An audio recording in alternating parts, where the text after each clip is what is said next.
इस साल 28 सितंबर को झारखंड के सिमडेगा में 11 साल की बच्ची की मौत पर विवाद हुआ। बच्ची की मां ने मौत की वजह भूख बताई, जबकि सरकार ने इसे बीमारी से बताई हुई मौत बताया। इस जनजाति के लोग आदिकाल से जंगलों और पहाड़ों में ही रहते हैं। इस गांव में वो योजना कारगर नहीं है। The death of 3 laborers in a coal mine collapse in Jharkhand's Dhanbad has once again put the spotlight on illegal coal mining in the area. नमस्ते दोस्तों, आज की वीडियो में हम लोग बात करने वाले हैं भारत के एक ऐसे राज्य के बारे में जो भारत की सोने की चिड़िया कही जाती है, लेकिन आज भी वहाँ के लोग गरीबी, बेरोजगारी, भूखमरी से मारे जा रहे हैं। वो एक ऐसा राज्य है जहां भारत का 40% मिनरल्स पाया जाता है, लेकिन वह राज्य भारत की दूसरी सबसे गरीब राज्य है। एक ऐसा राज्य जहां के 36% लोग गरीबी रेखा से नीचे हैं और 80% लोग वैसे हैं जिनकी बस जिंदगी चल रही है। जी हाँ, आपने सही सोचा, हम बात करने वाले हैं झारखंड के बारे में। एक ऐसा राज्य जो इतना ज्यादा अमीर होने के बावजूद भी इतना ज्यादा गरीब है। तो आज आपको इस वीडियो के द्वारा सब पता लग जाएगा कि क्यों नहीं हो पा रही है झारखंड की तरक्की और क्यों झारखंड इतना अमीर होने के बावजूद भी गरीब है। तो आज की वीडियो को आप लोग पूरा देखना और चैनल पे नए हो तो सब्सक्राइब कर लेना। मेरा नाम है राघव राज। तो चलिए शुरू करते हैं। किसी भी राज्य के बारे में जानने से पहले उसके इतिहास को जानना बहुत जरूरी होता है। तो झारखंड पहले बिहार का भाग हुआ करता था, लेकिन 15 नवंबर 2000 ईस्वी को झारखंड बिहार से अलग हो जाता है। रीजन क्या था कि झारखंड के लोगों को ऐसा लग रहा था कि वहाँ की सरकार यानी कि बिहार की जो सरकार है वो उनके ऊपर वो इतनी ज़्यादा ध्यान नहीं दे रही है और उनका विकास नहीं हो पा रहा है। इसलिए झारखंड को बिहार से 15 नवंबर 2000 ईस्वी को अलग कर दिया गया। झारखंड के बिहार से अलग होने के बाद झारखंड में सबसे पहले चुनाव होता है, जिसमें से बीजेपी की सरकार सबसे ज्यादा सीट लाकर अपनी सरकार बनाती है और मुख्यमंत्री बाबूलाल मरांडी को बनाया जाता है। और उसके बाद से आज तक यानी कि 24 साल ही हुए हैं और 12 बार सरकारें बदल चुकी है।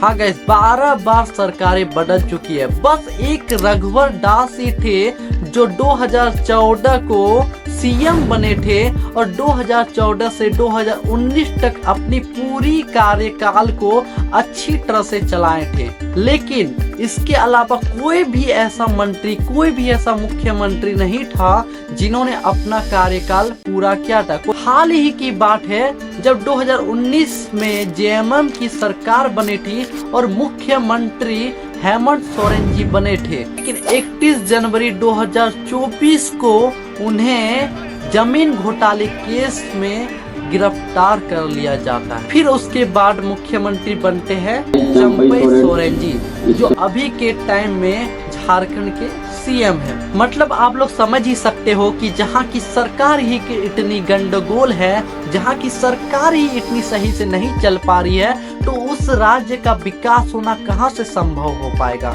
जहाँ एक सरकार टिक नहीं पा रही है, जहाँ एक सरकार अपने कार्यकाल को पूरा नहीं कर पा रही है, तो फिर उस राज्य का कहाँ से विकास हो पाएगा। मेन वजह क्या है पता है कि झारखंड में कोई सरकार क्यों नहीं टिक पाती है?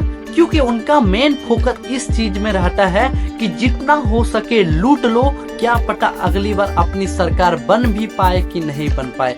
बस इसी वजह से कोई सरकार टिक नहीं पाती है और हर सरकार बस लूटने के फिराक में रहती है। बस उन्हीं वजह से उनका सरकार नहीं टिक पाता है। अब बात करेंगे झारखंड के बहुत सारे ऐसे घोटालों के बारे में जिन्हें जानने के बाद आपकी होश उड़ जाएंगी। तो सबसे पहले बात करते हैं झारखंड के इतिहास का सबसे बड़ा घोटाला।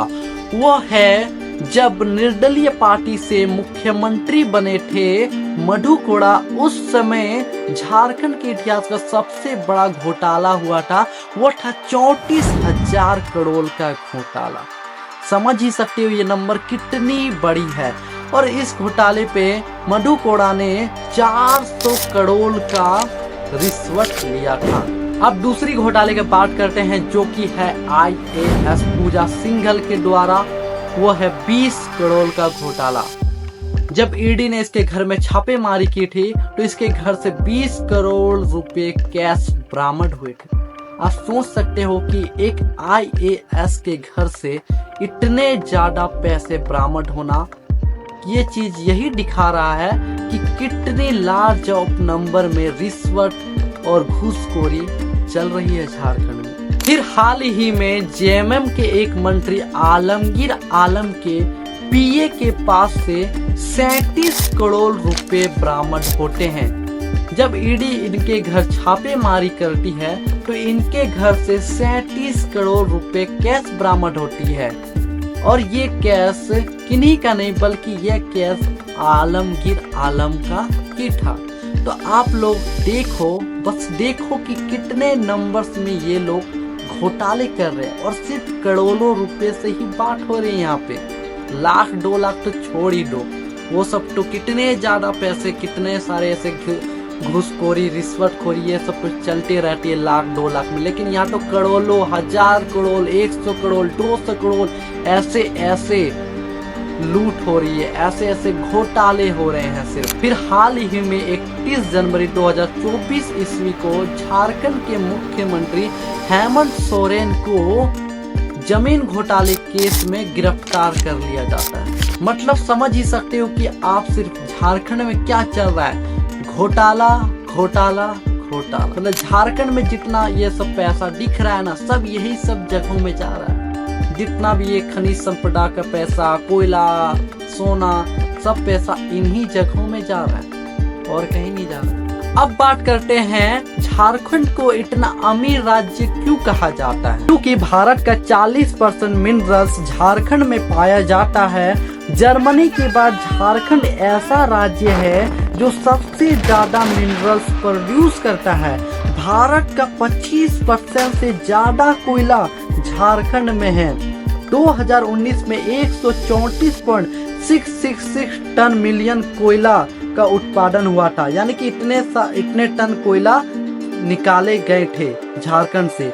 फिर 2021 में 123.428 टन मिलियन कोयला निकाला गया था। फिर 2022 में 130.104 टन मिलियन कोयला निकाला गया था।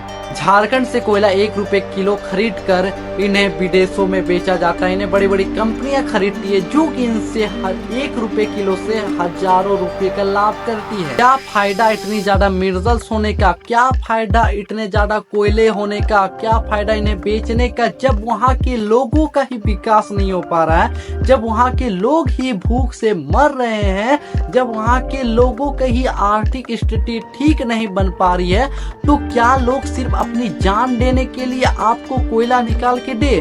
क्या आप झारखंड के लोगों को सिर्फ मजदूर समझ लिए हो? कि ये लोग तो हेडलाइंस में ये भी छापते हैं पेपर वाले कि झारखंड में कोयलों से अब लोगों को मिलेगी रोजगार। हाँ, क्या रोजगार? कि लोग जाकर वहाँ पे मजदूरी करेंगे, कोयला निकालेंगे और उन्हें दिन का 200 रुपया मिलेगा, उनसे उनकी रोजगार मिलेगी, है ना।